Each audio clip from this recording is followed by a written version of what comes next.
ಓಂ ಸಾಯಿರಾಮ್. ಸ್ನೇಹಿತರೆ, ಇದೇ ತಿಂಗಳ 17ನೇ ತಾರೀಕು ಅಂದರೆ ಭಾನುವಾರದಿಂದ ಅಧಿಕ ಮಾಸ ಪ್ರಾರಂಭವಾಗುತ್ತದೆ. ಈ ಮಾಸವು 3 ವರ್ಷಗಳಿಗೊಮ್ಮೆ ಅಧಿಕ ಮಾಸವು ಬರುತ್ತದೆ. ಈ ಮಾಸದಲ್ಲಿ ನಾವು ಭಗವಂತನ ಆರಾಧನೆ ಮಾಡುವುದರಿಂದ, ಪೂಜಿಸುವುದರಿಂದ ಅಧಿಕ ಫಲವನ್ನು ಪಡೆಯಬಹುದು. ನೀವು ನಿಮ್ಮ ಇಷ್ಟ ದೇವರ ಪೂಜೆಯನ್ನು ಮಾಡಿ ಅಧಿಕ ಫಲವನ್ನು ಪಡೆದುಕೊಳ್ಳಿ. ಮತ್ತು ಕನಿಷ್ಠ ಪಕ್ಷ 5 ದಿನನಾದರೂ ಈ ಅಧಿಕ ಮಾಸದಲ್ಲಿ ಪೂಜೆ ಮಾಡಿ ಪುಣ್ಯವನ್ನು ಸಂಪಾದಿಸಿಕೊಳ್ಳಿ. ಯಾವುದೇ ಪೂಜೆಯಾಗಲಿ ಅದರಿಂದ ಅಧಿಕ ಫಲವನ್ನು ನೀವು ಪಡೆಯಬಹುದು. ವಿಘ್ನ ನಿವಾರಕನಾದ ಗಣೇಶನ ಪೂಜೆಯನ್ನು 21 ದಿನ ಮಾಡಿ ಪೂಜೆಯನ್ನು ಫಲವನ್ನು ಪಡೆದುಕೊಳ್ಳಬಹುದು. ಎಷ್ಟೊಂದು ಪೂಜೆಗಳಿದೆ ಸ್ನೇಹಿತರೆ, ನಿಮಗೆ ಅನುಕೂಲವಾಗಂಥದ್ದನ್ನು ನೀವು ಆರಿಸ್ಕೋಬೋದು. ಮತ್ತು 12 ದಿನ, ಒಂದು ದಿನಕ್ಕೆ 8 ಬಾರಿ ಆದರೂ ಹನುಮಾನ್ ಚಾಲೀಸ್ ಪಠಿಸುವುದರಿಂದ ಇದು ಒಂದು ಪೂಜೆಯನ್ನು ಮಾಡಬಹುದು. ಮತ್ತು 12 ದಿನ ಬಾಬನವರ ಸಚ್ಚರಿತೆಯನ್ನು ಪಾರಾಯಣ ಮಾಡುವುದಾದರೆ ಅದು ಕೂಡ ಆಗುತ್ತೆ. ಮತ್ತು ಗುರು ರಾಘವೇಂದ್ರರ ಗಾಯತ್ರಿ ಮಂತ್ರ ಪಠಣೆಯನ್ನು ಕೂಡ ಮಾಡಬಹುದು. ವಿಷ್ಣು ಸಹಸ್ರನಾಮವನ್ನು ಸಂಕಲ್ಪ ಮಾಡಿಕೊಂಡು 21 ದಿನ ಪ್ರತಿದಿನ ತಪ್ಪಿಸದೆ ಪಠಣೆಯನ್ನು ಮಾಡಿದರೆ ಇದರಿಂದ ಅಧಿಕ ಮಾಸದ ಪುಣ್ಯವಂತೂ ಸಿಗುತ್ತದೆ. ಮತ್ತು 30 ದಿನವೂ ಕೂಡ ಸಾಧ್ಯವಾದರೆ ಪಠಣೆ ಮಾಡಬಹುದು. ಮಹಾಲಕ್ಷ್ಮಿಯ ಕನಕದಾರ ಸ್ತೋತ್ರವನ್ನು ಕೂಡ ನಾವು ಪಠಿಸ್ಬೋದು.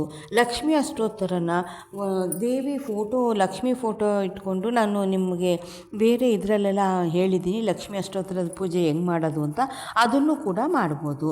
ಮತ್ತು ಇದರೆಲ್ಲ ಮಾಡೋದ್ರಿಂದ ಅಧಿಕ ಫಲ ಸಿಗುತ್ತೆ.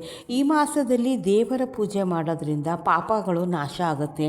ಮತ್ತು ಅರಳಿ ಮರದ ಪ್ರದಕ್ಷಿಣೆಯನ್ನು ಕೂಡ ಬೆಳಗಿನ ಜಾವ 6:30 ಒಳಗಡೆ ಅರಳಿ ಮರಕ್ಕೆ ಪ್ರದಕ್ಷಿಣೆ ಹಾಕಿ ನಮಸ್ಕಾರ ಮಾಡುವುದರಿಂದ ಮದುವೆಯಾಗದವರಿಗೆ ಬೇಗ ಮದುವೆ ಆಗುತ್ತದೆ. ಮತ್ತು ಶಕ್ತಿ ಇರುವವರು ಅಂದರೆ ನಿಮ್ಮ ಅನುಕೂಲ ನೋಡ್ಕೊಳ್ಳಿ, ನಿಮ್ಮ ಅನುಕೂಲಕ್ಕೆ ತಕ್ಕಂತೆ ದಾನ ಮಾಡೋ ಶಕ್ತಿ ಭಗವಂತ ನಿಮಗೆ ಎಷ್ಟು ಕೊಟ್ಟಿರ್ತಾನೆ ಅಷ್ಟು ದಾನ ಮಾಡಿ. ಇಬ್ಬರಿಗೆ 33 ವೀಳ್ಯದೆಲೆ, 33 ಅಡಿಕೆ, ಅದ್ರಲ್ಲಿ 33 ರೂಪಾಯಿ, ಅದಕ್ಕೆ ನಿಮಗೆ ಶಕ್ತಿ ಇದ್ದರೆ 33 ಒಣದ್ರಾಕ್ಷಿ ಇಟ್ಟು ದಾನ ಕೂಡ ಮಾಡ್ಬೋದು. ಇಲ್ಲ 33 ಬಾಳೆಹಣ್ಣು ಇಟ್ಕೊಡ್ತೀನಿ ಅಂದರೆ ಅದನ್ನು ಕೂಡ ದಾನ ಮಾಡ್ಬೋದು. ಯಥಾಶಕ್ತಿ ನಿಮ್ಗೆ ಏನು ಶಕ್ತಿ ಇದೆ ಅದನ್ನು ದಾನ ಮಾಡೋದ್ರಿಂದ ನಿಮಗೆ ಒಳ್ಳೆಯದಾಗುತ್ತೆ. ಅಕ್ಕಿ ದಾನ ಮಾಡ್ತೀರಾ ಮಾಡಿ, ಗೋಧಿ ದಾನ ಮಾಡಿ, ಇವೆಲ್ಲನೂ ಮಾಡೋದ್ರಿಂದ ಸಾಕಷ್ಟು ಫಲಗಳನ್ನು ಪಡೆಯಬಹುದು. ಅಂದರೆ ನಾವು ನಮ್ಮ ಶಕ್ತಿ ತಕ್ಕಂತೆ ನಾವು ದಾನ ಮಾಡಬೇಕು. ನಮಗೇನು ಶಕ್ತಿ ಇಲ್ಲ ಅಂದರೆ ಒಂದು 33 ಒಣದ್ರಾಕ್ಷಿ ಅದನ್ನಾರು ಕೂಡ ದಾನ ಮಾಡಿ. ಅದು ಏನು ಇವತ್ತೆಲ್ಲ ನಿಮಗೆ ಒಂದು 15 ರೂಪಾಯಿ ಕೊಟ್ಟರೆ ಒಂದು 33 ದ್ರಾಕ್ಷಿ ಸಿಗುತ್ತೆ.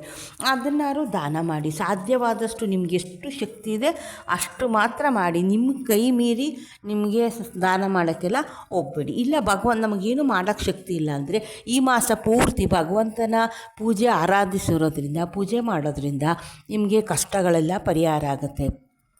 ಆಯಿತಾ? ಕೆಲವರು ಅನುಕೂಲ ಇರೋರು ಬಡವರಿಗೆ ದಾನ ಮಾಡಿ ಅದನ್ನು ಮಾಡೋದ್ರಿಂದ ಶ್ರೀಹರಿ ಸಂತೃಪ್ತನಾಗುತ್ತಾನೆ. ನಾನು ಎಲ್ರಿಗೂ ಹೇಳ್ತಾ ಇಲ್ಲ, ಯಾರಿಗೆ ಶಕ್ತಿ ಇದೆ ಅವರು ದಾನ ಮಾಡ್ತೀನಿ ಅಂದರೆ ಬಡವರಿಗೆ ನಿಮ್ಮ ಕೈಲಿ ಯಥಾಶಕ್ತಿ ಏನು ಶಕ್ತಿ ಇದೆ ಅದನ್ನು ದಾನ ಮಾಡಿ.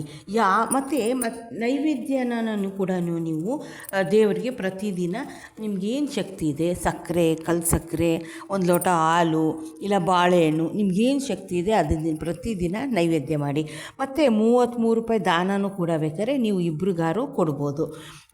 ಈ ಮಾಸದಲ್ಲಿ ಹೊಸದಾಗಿ ಯಾವುದೇ ಪದಾರ್ಥಗಳನ್ನ ಕೊಂಡ್ಕೊಳ್ಳೋದಾಗಲಿ, ಕೆಲವರು ಮದುವೆ ಜವಳಿನೋ ಅಥವಾ ಚಿನ್ನನೋ ಏನೋ ಒಂದು, ಇಲ್ಲ ಸೈಟ್ ತೊಗೊಳ್ಳೋರು, ಇಲ್ಲ ಮನೆ ತೊಗೊಳ್ಳೋರು, ಇದು ಯಾವುದನ್ನು ಕೂಡ ಮಾಡಬಾರ್ದು. ಶುಭ ಕಾರ್ಯ ಕೂಡ ಮಾಡಬಾರ್ದು. ಈ ಮಾಸದಲ್ಲಿ ಅಧಿಕ ಮಾಸದಲ್ಲಿ ದೇವರ ಪೂಜೆ ಮಾಡಿ ಅಧಿಕ ಫಲ ಪಡೆಯಿರಿ. ಈ ಮಾಸದಲ್ಲಿ ಒಂದೊಂದು ದಿನಕ್ಕೂ ಕೂಡ ಒಂದೊಂದು ವಿಶೇಷ ದಿನ ಆಗಿರುತ್ತೆ ಅಂತಲೇ ನಾವು ಹೇಳ್ಬೋದು. 2-3 ದಿನನಾದರೂ ಕೂಡ ಅಧಿಕ ಮಾಸದ ಪೂಜೆಯನ್ನು ಮಾಡಿ ಒಳ್ಳೆಯ ಫಲನ ನೀವು ಪಡೆಯಿರಿ. ಎಲ್ಲರಿಗೂ ಸಾಯಿರಾಮ ಒಳ್ಳೇದು ಮಾಡಲಿ. ಓಂ ಸಾಯಿರಾಮ್.